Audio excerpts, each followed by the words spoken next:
हम जो topic discuss करेंगे उसमें हम आइज का एक बार रिवीजन कराएंगे कि आइज में क्या क्या चीजें हुई थी। और उसके बाद हम फाइनली क्या करेंगे, ईयर के ऊपर आएंगे। हाँ, गुड आफ्टरनून बच्चों, गुड आफ्टरनून। तो सबसे पहले हम आइज का रिवीजन स्टार्ट कर देते हैं ताकि बिना लेट किए हम। So we will see there are three layers of eyes. The outermost is sclera, that is the protective layer. Second one is choroid, that is consist of blood vessels and capillaries and some sensory parts, neurons. And the last part is retina, that is mainly for photoreceptor cells and is mainly for the sensation of light or vision. सबसे अंदर की जो layer होती है वो retina होती है, जिसमें विजन का सेंसेशन होता है। उसमें रॉड सेल्स और कॉन सेल्स होती हैं। रॉड सेल्स, कोन सेल्स दोनों बाइपोलर न्यूरॉन से अटैच होती हैं और बाइपोलर न्यूरॉन गैंग्लियन से अटैच होता है। तो देखो काम कैसे होता है। हाँ, गुड आफ्टरनून, गुड आफ्टरनून बच्चों। तो देखिए बच्चों, काम कैसे होता है। सबसे बाहर स्क्लेराइड है, वो आगे आके कॉर्निया में कन्वर्ट हो जाता है, जो कि ट्रांसपेरेंट है। और उसके ऊपर एक बहुत पतली सी लेयर होती है कंजक्टिवा नाम की। कंजक्टिवा कॉर्निया को प्रोटेक्ट करती है और किसी भी तरह के इरिटेशन और इन सब चीजों से बचाती है। जबकि किसी भी तरह का प्रॉब्लम होता है तो कंजक्टिवा क्या करती है, ब्लड का सर्कुलेशन बढ़ा देती है। तभी आप देखते होंगे कि जब आप आंख को ज्यादा रफ करते हैं तो आंख लाल हो जाती है, क्योंकि कंजक्टिवा वहां पे क्या करती है, ब्लड का सर्कुलेशन इंक्रीज कर देती है। सेकेंड चीज है बच्चों, कॉर्निया के जस्ट पीछे आइरिस होता है। आइरिस मसल से बना होता है, जिस तरह का आइरिस होगा उसी तरह का आइस का कलर माना जाएगा। आइरिस के अंदर एक होल होता है जिसको प्यूपिल कहते हैं। प्यूपिल से लाइट एंटर करता है और उसके जस्ट पीछे एक लेंस बना होता है। लेंस क्या करता है, लाइट को कन्वर्ट करता है रेटिना पर। लेंस क्या करता है, रेटिना पर लाइट को कन्वर्ज करता है। रेटिना के जिस पॉइंट पर मैक्सिमम रेजोल्यूशन होता है उसको मैक्यूला बोलते हैं या फिर फोविया बोलते हैं। और जहां पे बिल्कुल भी इमेज नहीं बनती है, जहां पर सारे न्यूरॉन्स होते हैं, उसको हम ब्लाइंड स्पॉट कहते हैं। ये आपको बिल्कुल रटा हुआ होना चाहिए बच्चों। अब जैसे ही लाइट पड़ी आपके रेटिना पे, रेटिना के रॉड सेल्स, कोन सेल्स क्या हो जाते हैं, एक्टिव हो जाते हैं। रॉड सेल्स का काम होता है इंटेंसिटी को जज करना कि लाइट जो है ब्राइट है या डिम है। इसीलिए जब रात होती है तो सिर्फ रॉड सेल्स ही काम करते हैं, जबकि कोन सेल्स जो होते हैं ये कलर के लिए होते हैं, कलर डिफरेंशिएशन के लिए। ये तीन तरह के होते हैं, बीजीआर मैंने कल बताया था, ब्लू ग्रीन रेड। ठीक है, ये तीनों तरह के कलर को क्या करते हैं, डिफरेंशिएट करते हैं आपके अंदर, और इन्हीं तीनों से मिलकर के बाकी सारे कलर्स आप क्या कर सकते हैं, परसीव कर सकते हैं। तो जो लाइट आपके ऊपर पड़ती है वो एक प्रोटीन को ब्रेक करती है। उस प्रोटीन का नाम क्या है बच्चों, उस प्रोटीन का नाम है रोडोप्सिन। रोडोप्सिन ब्रेक होता है ऑप्सिन और रेटिनल में।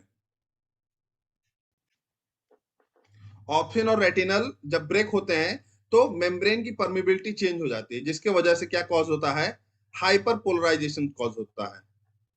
हाइपर पोलराइजेशन और डीपोलराइजेशन, ये वर्ड याद रखिएगा बच्चों। हाइपर पोलराइजेशन डे टाइम में होता है और डीपोलराइजेशन नाइट टाइम में होता है। मतलब डीपोलराइजेशन रॉड सेल्स करती हैं और कोन सेल्स क्या करती हैं, हाइपर पोलराइजेशन करती हैं। अभी आपको इसके डीप में जाने की जरूरत नहीं है, हाइपर पोलराइजेशन और डीपोलराइजेशन क्या होता है, बस आप इतना जान लीजिए, दोनों की वजह से मेम्ब्रेन की परमिबिलिटी चेंज होती है और एक्शन पोटेंशियल जनरेट होता है। तो हाइपर पोलराइजेशन डे टाइम में होता है और नाइट टाइम के लिए स्पेशली डीपोलराइजेशन होता है। डीपोलराइजेशन आप ऑलरेडी पढ़ चुके हैं। इस पे क्या होता है फिर, इंपल्स जनरेट होता है। और इंपल्स कौन लेके जाता है, बाइपोलर न्यूरॉन रेटिना के लेके जाते हैं। कहां पर, गैंग्लियन में। गैंग्लियन से ऑप्टिक गैंग्लियन में जाता है और वहां से फिर ब्रेन में जाकर के इमेज बनती है। Iris iris can be different on the basis of adaptation. Melanin कम है या ज्यादा है उस हिसाब से आइरिस का कलर चेंज होता है। हाँ आस्था, कुछ कहना चाह रही हैं। सर मतलब कि जैसे किसी किसी आपकी आवाज क्लियर नहीं का आ रही होता है। है तो वो आईरिस का मतलब कलर चेंज। एक बार और पूछ हेलो लीजिए। सर। हाँ बोलो। अरे नहीं, मतलब पूछ रहे हैं कि मतलब जो मतलब किसी किसी का आंख देखने पे भूरा होता है, काला होता है, नीला होता है, तो वो मतलब वो जेनेटिक होता है कि आइरिस का कलर ही वैसा होता नहीं है। नहीं, जेनेटिक होता है वो। जेनेटिक मतलब वो हाँ वो आइरिस। पेरेंट्स से, वो पेरेंट से मिलेगा आपको। आइरिस का कलर आपको जेनेटिक मिलेगा। आइरिस का कलर जैसे आपके स्किन का कलर मिलता है आपको पेरेंट से, इसी तरह आइरिस का अच्छा भी कलर पेरेंट से ही मिलता है। ठीक। So we have the mechanism of vision. Just take it a short look. Light rays comes, going to cornea, accommodate, and from lens converge into retina. Retina में रॉड कोन सेल्स होते हैं जिसके पास photo pigments होता है, rhodopsin, जो कि obscene और retinol में ब्रेक हो जाता है। ऑप्सिन और रेटिनॉल में जैसे ही ब्रेकिंग होती है, मेम्ब्रेन की जो भी वहां पे मेम्ब्रेन्स होती हैं, रॉड सेल कोन सेल्स, क्योंकि मेम्ब्रेन की परमिबिलिटी चेंज हो जाती है, और जैसे ही मेम्ब्रेन की परमेबिलिटी चेंज होती है, उनसे अटैच बाइपोलर न्यूरॉन्स जो होते हैं वो समझ लेते हैं कि कोई चीज आई है, और एक्शन पोटेंशियल जनरेट हो जाता है। एक्शन पोटेंशियल जनरेट होने से अब जो भी इंपल्स बना है वो ऑप्टिक नर्व तक जाएगा, और ऑप्टिक नर्व से फिर ब्रेन में जाएगा और इमेज बनती है। अरे आयरिस डिफर इसलिए करता है क्योंकि आपका एडाप्टेशन है वो। जैसे स्किन का कलर डिफर कर रहा है, हालांकि इसका कोई यूज नहीं है, लेकिन कर रहा है क्योंकि एडाप्टेशन है। कहीं पे मेलानिन ज्यादा रिक्वायर्ड है, कहीं पे कम रिक्वायर्ड है, तो एरिया के हिसाब से एडाप्टेशन होता है बच्चों। Next is year. ये आज का हमारा टॉपिक है। आज मैं थोड़ा जल्दी जाऊंगा, सो आई लीव बाय 1 PM। थोड़ा सा ध्यान से सुनिएगा अच्छे से आप लोग। देखिए, कान जो होता है इसका दो काम है। पहला तो सुनने का काम, ठीक है, सब जानते हैं कि ऑडिटरी फंक्शन करता है, सुनने का काम करता है। और दूसरा काम इसका होता है बच्चों, बैलेंसिंग का। दूसरा काम होता है बैलेंसिंग का। ये ऑर्गन ऑफ बैलेंसिंग कंसिस्ट करता है, ठीक है। जैसे ब्रेन कोई काम कर रहा है, ब्रेन कोई काम अगर कर रहा है, तो ब्रेन जो भी काम करता है बच्चों, ब्रेन किसी ऑर्गन के हेल्प लेके ही करेगा, ब्रेन अपने आप से नहीं कर लेगा। ब्रेन तो उस ऑर्गन का हेल्प लेकर के क्या करता है, उस फंक्शन को परफॉर्म कराता है। तो बैलेंसिंग का ऑर्गन हमारे कान के अंदर है, ठीक है। और बैलेंसिंग का सेंटर ब्रेन में कहा है, सेरिबिलम में है। ये मैंने ऑलरेडी बता दिया है कि बैलेंसिंग को कंट्रोल कौन करता है, सेरिबिलम। और ऑर्गन कहां पर है इसका, आपके आई सॉरी ईयर में है। तो दोनों चीजें हम एक एक करके पढ़ेंगे कि बैलेंसिंग कैसे होती है, और ईयर का हम पढ़ेंगे कि सुनाई कैसे देता है। तो सबसे पहले हम अपने ऑडिटरी वाले उसको पढ़ते हैं। तो आप सबको पता होना चाहिए बच्चों कि external ear is the characteristic feature of human being. हमारा कैरेक्टरिस्टिक फीचर क्या है, ह्यूमन बीइंग कह रहा हूं, मैमल्स का। मैमल्स का कैरेक्टरिस्टिक फीचर मेमोरी ग्लैंड के साथ साथ एक्सटर्नल ईयर भी है। कान बाहर की तरफ पाया जाना। आप हाथी, घोड़ा, कुत्ता, बिल्ली किसी में भी देख लीजिए, कान पाया जाएगा, ठीक है। Except for aquatic mammals. Aquatic mammals में नहीं पाया जाता, बाकी सब में पाया जाता है बच्चों। कान पाया जाता है, कान जरूरी है, आपका कैरेक्टरिस्टिक फीचर है एक तरह से। इस एक्सटर्नल ईयर को हम पिन्ना बोलते हैं। अगर आप अपना कान टच करो तो आपके कान में 3 लेयर्स हैं। क्या है, 3 लेयर्स हैं। पहली लेयर यहां पे है, दूसरी लेयर इसके अंदर है, तीसरी लेयर इसके कन्वर्जिंग लेयर्स है, बाहर, उसके अंदर और सबसे अंदर। इस तरह की 3 कन्वर्जिंग लेयर्स आपको दिखाई देंगे कान में। ये क्या करते हैं, जब साउंड आता है तो साउंड को घुमाती है, मतलब इसी के अंदर राउंड ऑफ करती हैं और अंदर की तरफ इंसर्ट कर देती हैं। तो एक्सटर्नल ईयर का काम क्या होता है, साउंड को एकोमोडेट करना।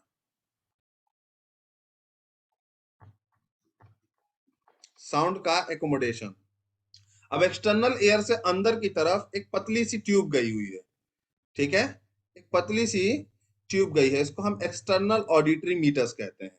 एक्सटर्नल ऑडिटरी मीटर्स का मतलब होता है वो कैनाल जो बाहर की तरफ लीड कर रही है, एक्सटर्नल एयर की तरफ लीड कर रही है, वो वाली कैनाल। तो एक्सटर्नल ऑडिटरी मीटर्स कहते हैं। इसी के अंदर आपका एक ग्लैंड प्रेजेंट होता है, इसको वैक्स ग्लैंड कहते हैं। वैक्स ग्लैंड कहते हैं या सेरिम्यूनस ग्लैंड कहते हैं। सेरेमिनस ग्लैंड ये वैक्स सिक्रीट करता है। सबको पता है कि कान के अंदर वैक्स प्रेजेंट होता है, और ये वैक्स, क्योंकि साउंड आपका जो आता है बच्चों वो एयर के मीडियम से आता है, और एयर के साथ बहुत सारे pathogens, other solid particulate matters, बहुत सारी चीजें आ सकती हैं। तो उन सब चीजों से आपको कान को बचाने के लिए ये वैक्स सिक्रीट होते हैं। वैक्स क्या करते हैं, ट्रैप कर लेते हैं एयर में प्रेजेंट जितनी भी पर्टिकुलेट मैटर्स हैं, उन सबको ये क्या कर लेते हैं, ट्रैप कर लेते हैं। इसीलिए कान के अंदर वैक्स का होना जरूरी है, लेकिन बहुत ज्यादा नहीं, क्योंकि फिर वो सुनने में प्रॉब्लम क्रिएट करेगा। सो एक्सटर्नल ईयर यहीं तक होता है। एक्सटर्नल ईयर का काम क्या है? सिर्फ साउंड को एकोमोडेट करना और कान के अंदर वाली नली में उसको इंसर्ट करना। और वैक्स का क्या काम है? वैक्स का काम है जो भी एयर के साथ या साउंड के साथ जो भी पॉल्यूटेंट्स आ रहे हैं उन सबको ट्रैप करना। अब अंदर बीचों बीच में इनको एक स्ट्रक्चर मिलता है मेम्ब्रेनस टाइप का, जिसको हम टिम्पैनिक मेम्ब्रेन कहते हैं, या फिर आपकी लैंग्वेज में जो आपने सुना होगा एयर ड्रम कहते हैं, और इजी लैंग्वेज में कहें तो कान का पर्दा कहते हैं। तो एयर ड्रम या टिम्पैनिक मेम्ब्रेन जो होता है that is the line of division. ये लाइन ऑफ डिवीजन है जो जिसके एक तरफ एक्सटर्नल एयर है और दूसरी तरफ मिडिल एयर है। ठीक है, आपके कान के तीन पार्ट होते हैं, external, middle and internal. Middle वाले के बारे में जब मैंने बोन पढ़ाया था तो उस टाइम बताया था कि मिडिल जो होता है 3 बोन से बनता है, वो मैं अभी बताऊंगा। तो टिम्पैनिक मेम्ब्रेन का काम क्या होता है बच्चों? अगर साउंड जो होती है आपके अंदर वेव्स के फॉर्म में आती है। किस फॉर्म में आती है? वेव्स के फॉर्म में आती है, जो 20 हर्ट्ज से 20,000 हर्ट्ज तक की फ्रीक्वेंसी परसीव, मतलब ये ही साउंड आपके अंदर परसीव होती है, बाकी सारे साउंड्स नहीं होते हैं। ये साउंड जब आपके टिम्पैनिक मेम्ब्रेन पे पड़ती है आकर के, तो टिम्पैनिक मेम्ब्रेन क्या होता है? वाइब्रेट होता है। It's get vibrated. So here you can easily seems that कि यहाँ पर क्या हो रहा है, आपका साउंड एनर्जी मैकेनिकल एनर्जी में कन्वर्ट हो रहा है। ठीक है, इतना तो फिजिक्स आप लोग जानते ही होंगे कि यहाँ पर साउंड एनर्जी किस में कन्वर्ट हो रहा है? मैकेनिकल एनर्जी में कन्वर्ट हो रहा है। मतलब जो भी साउंड आपके कानों में आई वो साउंड वेव के फॉर्म में आई थी, और टिम्पैनिक मेम्ब्रेन पे जब पड़ी तो टिम्पैनिक मेम्ब्रेन उसके इफेक्ट से क्या हुआ? वाइब्रेट हो गया। तो vibration is a mechanical effect. ठीक है, और sound is different type of energy and vibration is different type of energy. Here sound energy gets converted into mechanical energy. Remember that. अब इस टिम्पैनिक मेम्ब्रेन से attach 3 bones होती हैं। 3 bones are there which is attached internally to the tympanic membrane. Tympanic membrane से attach 3 bones होती हैं। पहले का नाम मैलियस है, दूसरे का नाम इनकस है, और तीसरे का नाम स्टेप्स है। सबसे छोटी बोन कौन से इन तीनों में से बच्चों? जल्दी बताओ।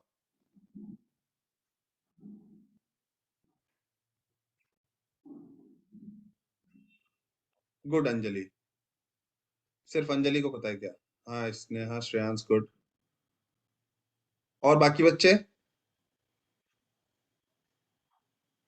What about others?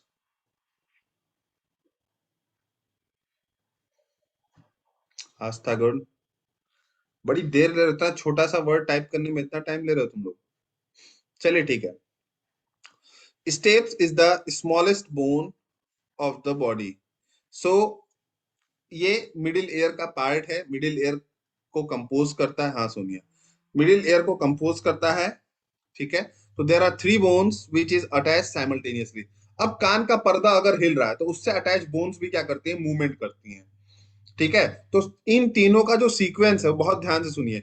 मैलियस थोड़ा बड़ा होता है, इनकस उससे छोटा होता है, स्टेप सबसे छोटा होता है। ठीक है, अब आप एक छोटी सी चीज अपने कॉमन सेंस से बताइए। अगर बड़ी बोन धीरे मूव करेगी तो छोटी बोन भी क्या धीरे मूव करेगी या उससे तेज मूव करेगी, अगर वो उससे अटैच है तो? कोमल बताइए, कहना चाह रही क्या? टाइपिंग स्लो है, अच्छा कोई बात नहीं। अगर एक बड़ी बोन है जो धीरे मूव कर रही है तो उसकी बराबरी करने के लिए छोटी बोन को तेज मूव करना पड़ेगा या उसी के बराबर मूव करना पड़ेगा या स्लो मूव करना पड़ेगा? गुड श्रेयांश। नहीं मंतशा, नहीं। हाँ अंजलि ठीक है, अंजलि गुड। अंजलि यादव दोनों ने सही कहा, प्रिंस ने भी सही कहा। वसीम गुड, आस्था नहीं, सोनिया ठीक है। अरे सिंपल सी एक छोटा सा एग्जांपल सुनो। अगर तुम बड़े हो, तुम पैदल चल रहे हो, स्लो वॉक कर रहे हो, एक छोटा बच्चा तुम्हारे बगल में चल रहा है, तो छोटे बच्चों को तुम्हारे बराबर में चलने के लिए तेज वॉक करना पड़ेगा या स्लो करना पड़ेगा? फास्ट करना पड़ेगा ना। ये तो कॉमन सेंस की बात थी एकदम। ऑब्वियसली फास्ट करना पड़ेगा। वो कह रहे, कोई कह रहा सेम। सेम नहीं करना पड़ेगा भाई, सेम नहीं करना इसलिए देखो क्योंकि एक बोन फास्ट है, वो धीरे भी मूव करे तो उससे अटैच जो छोटी बोन होगी वो उसकी बराबरी करने के लिए थोड़ा तेज मूव करेगी। और सबसे छोटी वाली बोन ये सबसे बड़े वाले बोन की बराबरी करने के लिए और तेज मूव करेगी। तो यहां पर क्या होता है, मैलियस इंकस स्टेप्स ये एम्पलीफिकेशन करते हैं बच्चों। क्या करते हैं? एम्पलीफिकेशन। एम्पलीफिकेशन का मतलब होता है साउंड की जो वाइब्रेशन है उसको बढ़ाते हैं। ठीक है, पहले बड़ी बोन है, फिर छोटी है, फिर सबसे छोटी है। बड़ी बोन अगर थोड़ी सी मूव करती है तो इनकस थोड़ा और मूव करता है, इनकस थोड़ा और मूव करता है, स्टेप्स और ज्यादा मूव करता है। क्यों? क्योंकि ये तीनों बोन्स क्या है, साइज के अकॉर्डिंग अरेंज है। ये इतना पार्ट समझ में आ गया मिडिल ईयर तक सबको? हैंड रेस कीजिए। मिडिल ईयर तक सबको समझ में आ गया?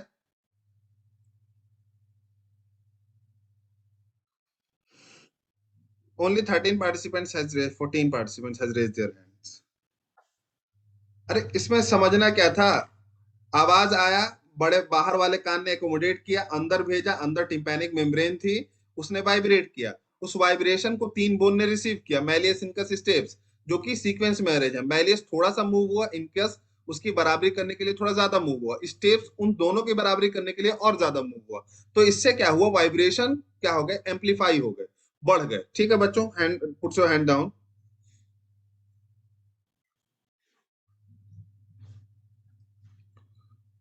हाँ, now the next is, listen very carefully बच्चों। नाउ द नेक्स्ट इज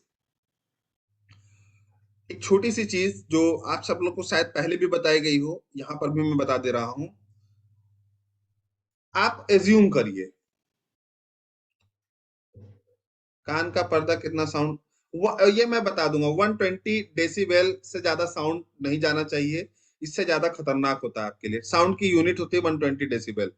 ठीक है, अगर आपके बगल से जस्ट एक ट्रेन गुजर जाए तो वो 100 डेसिबल का साउंड रखती है, और एरोप्लेन अगर बिल्कुल आपके बगल से स्टार्ट होकर गुजर रही है तो वो अराउंड 120 डेसिबल का साउंड प्रोड्यूस करती है।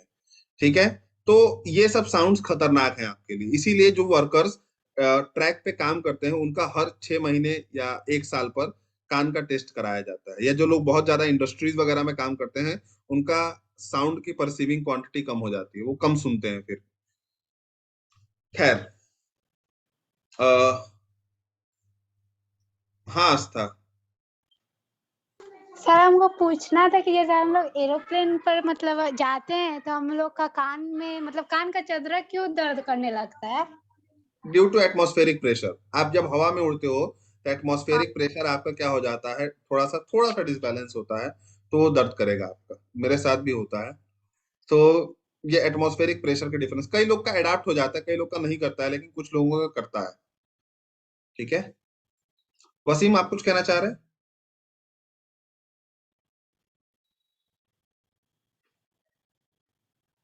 ये ऐसे हैंड रेस हो गया, अच्छा चलिए। ठीक है बच्चों, एक और चीज है बच्चों। सोचो तुम्हारे कान में बाहर से बार बार प्रेशर पड़ रहा, प्रेशर पड़ रहा, प्रेशर पड़ रहा है, तो तुम्हारे कान के इंटरनल स्ट्रक्चर्स तो बर्बाद हो जाएंगे। अगर टिम्पैनिक मेम्ब्रेन पे बाहर से ही बार बार प्रेशर पड़ रहा है, बाहर से ही पड़ रहा है, तो टिम्पैनिक मेम्ब्रेन तो फट जाएगी तुरंत। तो इंटरनली उसको प्रेशर को मेंटेन कौन करेगा? अंदर से भी तो कोई चीज आनी चाहिए ना जो प्रेशर को मेंटेन करे, एयर के प्रेशर को मेंटेन करे।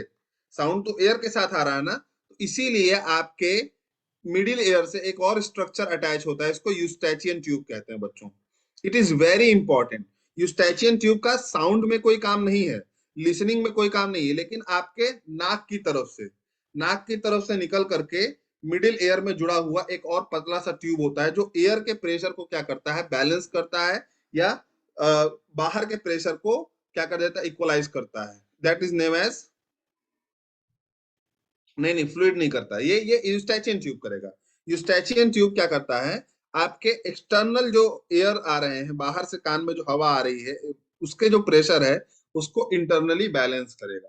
यही वजह होती है टिम्पैनिक मेम्ब्रेन फटती नहीं है, अदरवाइज टिम्पैनिक मेम्ब्रेन तो धुआं हो जाएगा। ईयरफोन कितनी देर तक लगाना चाहिए? अगर कम साउंड पे सुन रहे हो तो आप लगा सकते हो। ठीक है, अच्छी क्वालिटी का ईयरफोन है जिसमें रबड़ के ईयरबड्स लगे हुए हैं तो you can use it for 2 और 3 आवर्स कम साउंड पे। लेकिन लोग कहते हैं अवॉइड करना चाहिए। और ईयरफोन से ज्यादा अच्छा है हेडफोन आता है। ठीक है, वो पूरा सर में पहनने वाला बड़ा सा, जिसमें पूरा साउंड एकदम कान में नहीं जाता, कुछ साउंड बाहर भी जाता है, मतलब इक्वलाइज होता है वो लगाना ज्यादा ठीक है। ट्यूब को बंद कर देंगे तो आपका कान का पर्दा फट जाएगा तुरंत, ठीक है, क्योंकि फिर प्रेशर बैलेंस नहीं होगा। और वाइब्रेशन जो होती है ना, वाइब्रेशन एक डायरेक्शन में नहीं होती, वाइब्रेशन दोनों डायरेक्शन में होती है। तो जब हवा पड़ेगी, एयर जो प्रेशर पड़ रहा है एक ही डायरेक्शन में पड़ेगा, तो फिर वाइब्रेशन नहीं होगा, फिर एक्सटेंशन होगा, तो आप साउंड भी नहीं परसीव कर पाएंगे, ठीक है। तो यूस्टेचियन ट्यूब का बहुत इंपॉर्टेंट फंक्शन है। एग्जाम में भी पूछा जाए यूस्टेचियन ट्यूब का क्या काम है, क्या कहेंगे, to equalise the pressure of air, to equalise the pressure of air, ठीक है। अब हम इंटरनल एयर पढ़ेंगे, जिसकी फिजियोलॉजी सबसे ज्यादा इंपॉर्टेंट है बच्चों। यही ये तो सिर्फ पार्ट्स थे आपके कि भाई ये पार्ट ये काम कर रहा है, ये पार्ट दूसरा काम कर रहा है। अब हम फिजियोलॉजी डिस्कस करने वाले हैं। So be very conscious, be very careful जब हम इस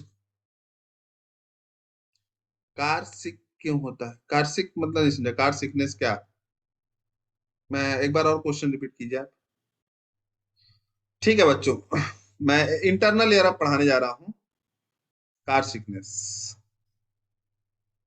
ये मेड्यूला का है, ठीक है। मेड्यूला कभी कभी कुछ चीजों को इमरजेंसी या अनफेवरेबल फील कराता है, उस टाइम पर ऐसा होता है, ठीक है। ये हमारा इनवॉलंटरी कंट्रोल है एक तरीके का। सो क्लास, अब क्या करते हैं, जो साउंड है मैलियस, इनकस और स्टेप से होकर के एक विंडो में ओपन होता है। ये विंडो ऐसे तरह का होता है। आपने कभी एप्पल स्नेल का वो देखा है, एप्पल स्नेल का शेल देखा है आप लोगों ने कभी, ऐसे घूमा हुआ सा होता है।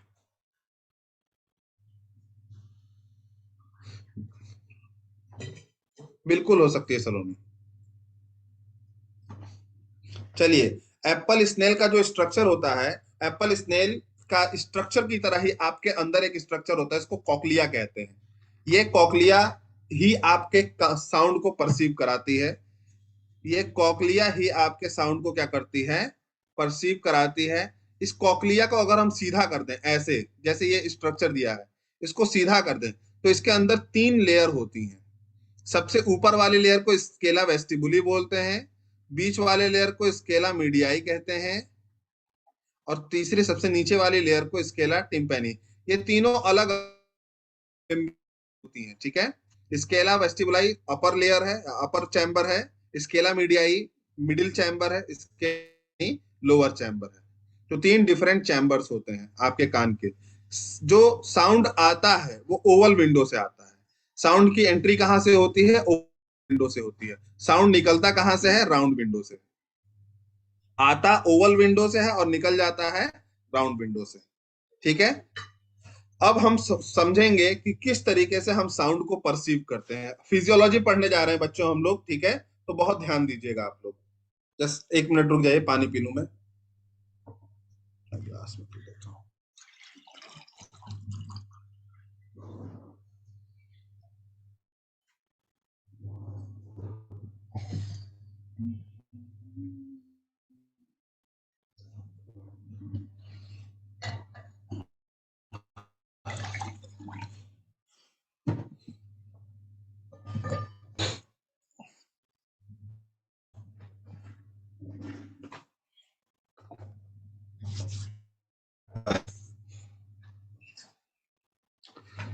लेकिन मैं बहुत ज्यादा बोल जाता हूँ कभी कभी, फिर तो नहीं, आप ज्यादा बोल गए। Am I audible to all of you?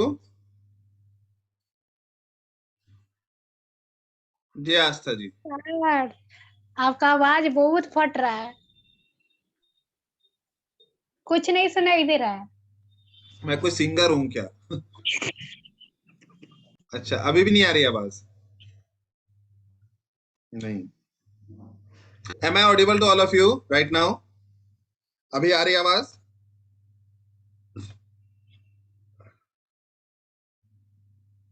हाँ, थोड़ा मौसम खराब है, हो सकता है, बट अभी आनी चाहिए। इससे पहले थोड़ा सा अनस्टेबल हो रहा था, बता रहा था, अभी ठीक है नेटवर्क, अभी आवाज आनी चाहिए। Okay, I am trying to speak. मैं थोड़ा अब आराम आराम से बोलूंगा, जल्दी बोलने पे ज्यादा लैग करता है कभी कभी। मैं थोड़ा आराम से बोलूंगा।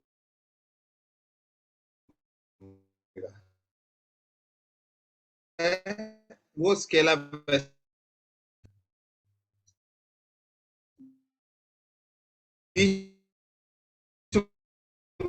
है, उसको, उसका नाम है स्केला के अंदर, अंदर फ्लूइड्स होते हैं। नहीं आ रहा आवाज?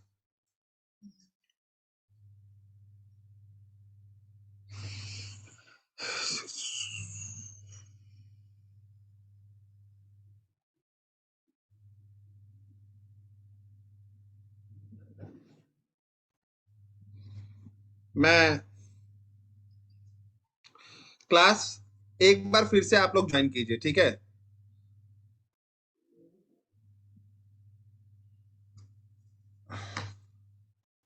Wait wait wait wait wait,